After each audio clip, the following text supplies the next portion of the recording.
विद्यार्थियों, आपका स्वागत है।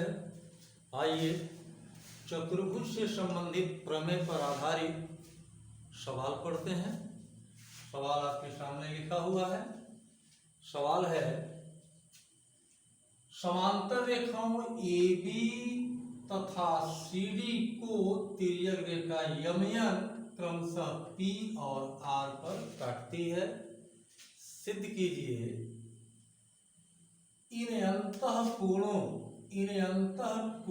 के अर्धकों से बना चतुर्भुज समांतर चतुर्भुज होता है। आइए इस कोण की अर्धक रेखा खींचते हैं।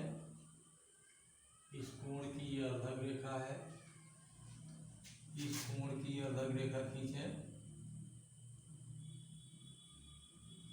ये इस कोण की अर्धक रेखा है। मान लीजिए ये एक दूसरे को Q पर काटते हैं।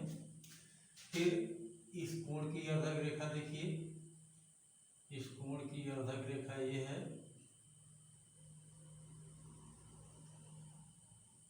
ये इस कोण की अर्धक रेखा, और इस कोण की अर्धक रेखा ये है। ये इन कोणों अंतर कोणों के अर्धकों से एक चतुर्भुज बन रहा है। मान लीजिए इनका कटान बिंदु यस है। तो क्या कह रहा है फिर से, AB और CD दो समांतर रेखाएं हैं। इनको यमयन तिर्यक रेखा क्रमशः P और R पर काटती है। हमें सिद्ध करना है इन अंतःकोणों के अर्धकों से बना चतुर्भुज PQRS एक समांतर चतुर्भुज है। आइए हल करता हूं। हल देखिए, PQ कोण APR की अर्धक रेखा है। PQ कामा कोण APR की अर्धक है या अर्धक रेखा है, अर्धक रेखा है। इसलिए ये दोनों कोण आपस में बराबर होंगे। ये इस कोण को मान लीजिए 1 लिख दिया, इस कोण को 2 लिख दिया, इस कोण को 3 लिख दिया, इस कोण को 4 लिख दिया। तो जब यह PQ रेखा कोण APR की अर्धक रेखा है तो इसका मतलब ये दोनों कोण बराबर होंगे। इसलिए हम कह सकते हैं कोण 1 बराबर हो जाएगा कोण APR/2।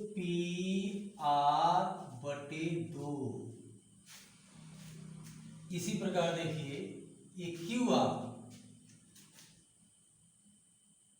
फिर लिखते हैं QR कमा, फिर RS कमा, फिर PS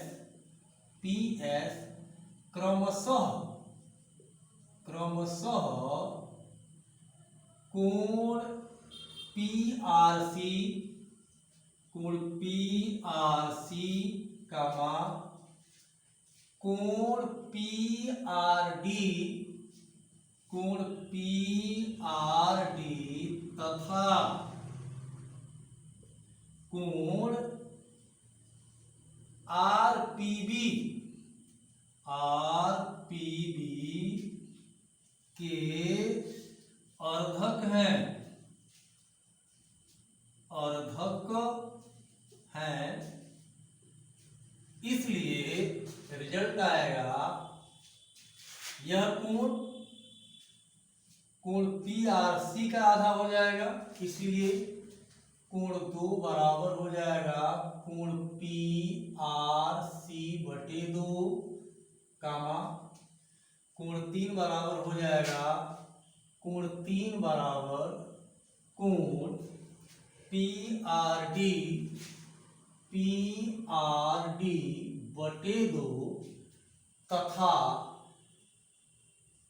कोण 4 बराबर होगा 4 बराबर कोण आर पी बी, कोण आर पी बी बटे 2। अब देखिए लिखता हूं, चूंकि ए बी समांतर है सी डी तथा यमयन इनको काटती है, इसलिए कोण ए पी आर बराबर हो जाएगा, ये पूरा कोण बराबर हो जाएगा कोण पी आर डी, कोण पी आर डी। कैसे? एकांतर कोण। जब ये दोनों कोण बराबर है तो दोनों के आधा भी बराबर होंगे, इसलिए कोण ए पी आर बटे 2 बराबर कोण पी आर डी बटे 2। अब देखिए कोण ए पी आर बटे 2 को हम कोण 1 लिख सकते हैं, क्योंकि कोण ए पी आर बटे 2 बराबर है कोण 1 के। इसके जगह लिख सकते हैं कोण 1 बराबर और कोण पी आर डी बटे 2, कोण पी आर डी बटे 2 बराबर है कोण 3। इसके लिए क्या लिख सकते हैं कोण 3। अब देखिए पी क्यू और आर एस इन दोनों रेखाओं को ये तिर्यक रेखा पी आर काटती है, तो फिर ये एकांतर कोण हो गए और एकांतर कोण बराबर है। इसका मतलब ये दोनों रेखाएं समांतर। हम यहां लिखेंगे किंतु ये दोनों कोण एकांतर कोण है और विस्तार में अगर लिखना है तो वैसे लिखेंगे, क्योंकि पी क्यू और आर एस को तिर्यक रेखा पी आर काटती है तथा एकांतर कोण बराबर है, इसलिए पी क्यू और आर एस समांतर हो जाएगा। अब मैं यही संक्षेप में लिख दिया, ये दोनों कोण बराबर है किंतु ये एकांतर कोण है, इसलिए ये दोनों एकांतर कोण इन दोनों रेखाओं के बीच बने हैं, तो ये दोनों रेखाएं समांतर है, इसलिए पी क्यू समांतर हो जाएगा आर एस। इसी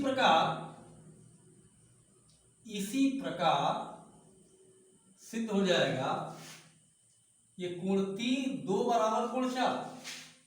इसी प्रकार कोण 2 बराबर होगा कोण 4, किंतु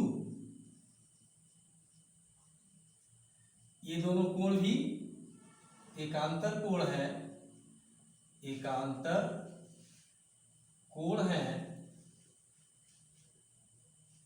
इसलिए क्या साबित होगा, ये क्यू आर समांतर पी एस, क्यू आर समांतर पी एस। ये दोनों कोण 2 और 4 इन दोनों रेखाओं क्यू आर और पी एस को ये तिर्यक रेखा काट रही है और एकांतर कोण बराबर है, तो ये दोनों रेखाएं समांतर हो जाएंगे। अब देखिए चतुर्भुज पी क्यू आर एस की सम्मुख भुजाएं समांतर हो गई, अतः पी क्यू आर एस एक समांतर चतुर्भुज है। यही हमें सिद्ध करना था। जिस चतुर्भुज की सम्मुख भुजाएं समांतर होती हैं उसी को समांतर चतुर्भुज कहते हैं।